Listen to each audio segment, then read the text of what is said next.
se cumple una semana de una Chile que no encuentra la paz, que sigue en medio de una crisis social y política que hemos seguido muy de cerca en estos días. Y para reflexionar sobre este y otros temas de la región está con nosotros el profesor Santiago Leiras, es el profesor de la UBA, especialista en política de Latinoamérica. Gracias por acompañarnos. No, gracias por la invitación. Buen día, Santiago. Para muchos fue una sorpresa la reacción popular de lo que ocurrió en Chile, ahora no la agenda de lo que pasa en Chile, ¿no?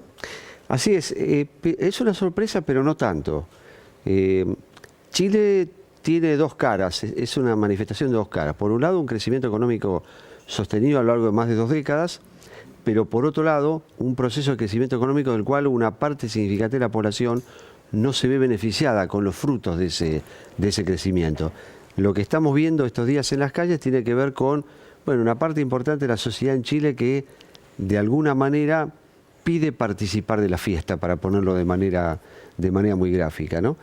Y esa brecha entre el crecimiento y las expectativas generadas en torno al crecimiento ha tenido dos expresiones diferentes.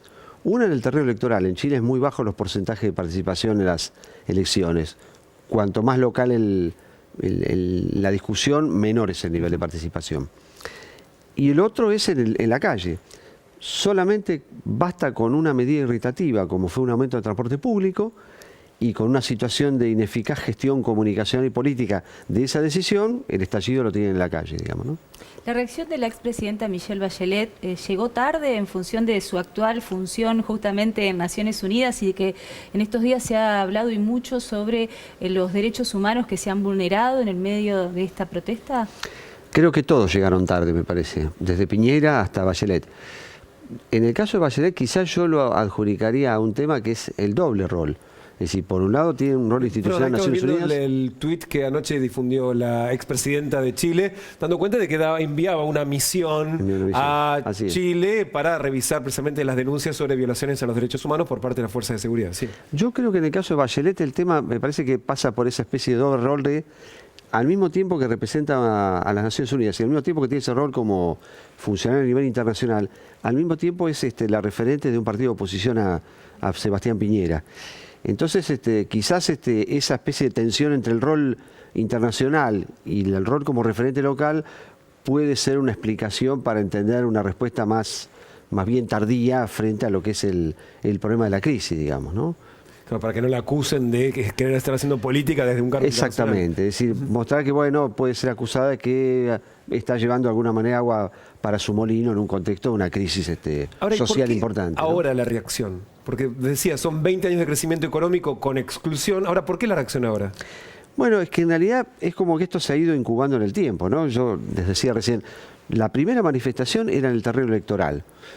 Cuando vos tenés una situación de apatía donde tenés nivel de participación del 30, 40%, es probable que eso esté dando una señal en el sentido de que, bueno, acá no estamos conformes, no solo con Piñera, sino con el funcionamiento general de la clase y del sistema político.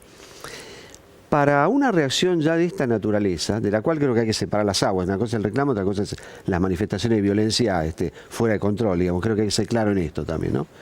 Pero basta con un hecho irritativo. En general este tipo de situaciones necesita un desencadenante. El desencadenante puede ser, como en Ecuador, un aumento en el combustible, o en este caso un aumento en el transporte público, ¿no? De un transporte público en Chile muy moderno y muy caro. Un aumento entonces, un aumento del transporte público o una medida de este tipo que adicione irritación en una situación donde hay un esquema de malestar o alguna sensación de malestar presente y un manejo ineficaz en términos políticos y comunicacionales, bueno, alienta condiciones para esto. Digo, un ministro que sale a decirle a la gente, bueno, finalmente si el horario nocturno es caro, salga más temprano. Un presidente Piñera que el mismo día que se inician los acontecimientos estaba en una reunión familiar, son gestos desde lo comunicacional, desde lo político, que agregan irritación a una medida de por sí impopular, digamos, ¿no? Nos vamos a Bolivia, donde también un proceso electoral que por parte de la oposición fue denunciado por fraude y que según el Tribunal Electoral le da por ganadora a Evo Morales ya en primera vuelta. ¿Cuál es el contexto y en qué marco esto puede generar también alguna crisis en ese país? Miren, esto hay que ubicarlo en un contexto más general, que es Bolivia es una sociedad dividida. Yo siempre le digo en broma a mis amigos, miren, la alegría no es solo brasileña, como decía Charly García, la grieta no es solo argentina. Bolivia tiene otra grieta, que es la grieta que se da en un corte entre el este y el oeste, o el oriente y el occidente. El occidente indígena y minero, el oriente blanco, mestizo, pongámoslo, y agroindustrial.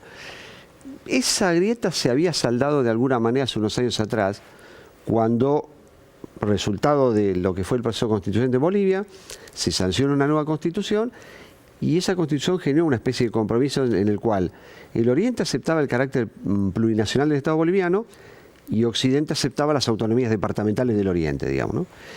Me parece que este proceso reabre viejas heridas más allá de la cuestión electoral.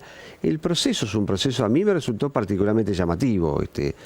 Este proceso se interrumpe al 83% de los votos con un resultado, se reinicia muchas horas después con otro resultado y bueno, si la oposición quiere cantar fraude, tiene todos los argumentos para hacerlo, digamos, ¿no? Ahora, el riesgo es que las autoridades, o sea, el nuevo gobierno de Morales no sea reconocido por organismos internacionales, por la región. De hecho, varios países, incluyendo la Argentina, han dicho que no va a reconocer este resultado, con lo cual, digamos, hay un problema que es no solamente local de Bolivia, ¿no? Sin duda, ahí hay un problema que es interno, pero ya pasa a ser un problema regional e internacional, ¿no? Hay un dato adicional que yo quería agregar con respecto al tema del problema del proceso. En estos días, quizás eso no se conoce tanto, el vicepresidente del Tribunal Electoral, en medio de una carta muy dura, decidió renunciar también, ¿no? Ahí tenemos un proceso que va en dos andariveles, el andarivel, digamos, de lo interno y el andarivel de la proyección externa, en la cual, bueno, ahí aparece nuevamente el tema del posicionamiento de una serie de actores que, entre ellos la OEA, plantea una necesidad de una solución política que, entre otras cosas, implica bueno, llevar a cabo un proceso electoral en otros términos y en nuevas condiciones, digamos, ¿no? A propósito del proceso electoral, el domingo también se vota en Uruguay. Hay un escenario de una eventual segunda vuelta.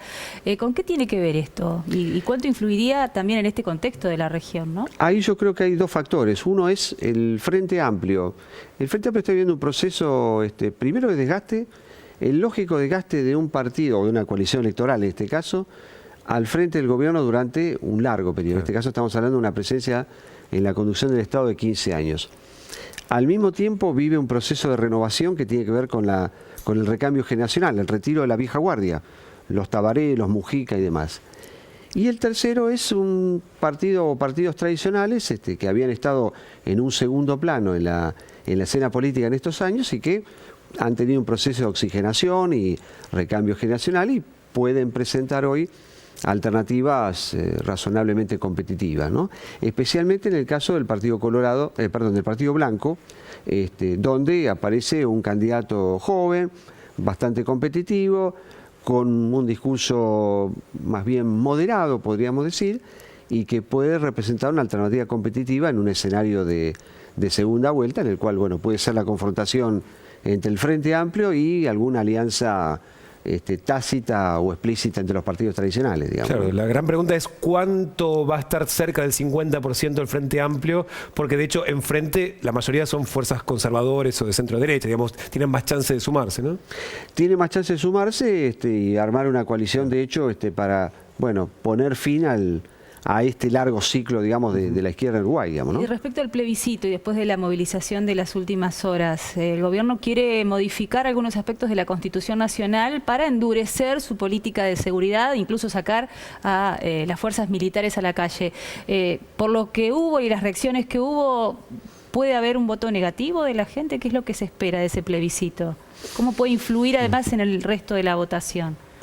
Eso hay que ver cómo termina operando. Puede ir en dos direcciones. Una es jugar en desmedro de los votantes tradicionales del Frente Amplio, sobre todo de su ala más, digamos, más radical, por llamarlo de alguna manera. Y al mismo tiempo puede fortalecer a la derecha, o digamos, a la centro derecha, en la medida que, bueno, se instala en la agenda política un tema que era agenda de la derecha o de la centro derecha como tal, digamos, ¿no? Hay que ver cómo termina jugando esto en la definición de ese escenario en el cual aparecen estas diferencias que pueden llevar o no a tener un escenario de balotaje, digamos, ¿no? La región con la agenda cargada, ¿no? Estos Sí, días. Santiago, muy Región con la agenda requerido. cargada, digamos, ¿no? Bueno, esperemos que todo se normalice y lo antes posible, ¿no? No tendríamos trabajo nosotros si se normaliza. Sí, pero por lo menos que salgamos de la Sí, crisis. claro. Muchas gracias por Gracias, haber venido. Santiago. Gracias por la invitación.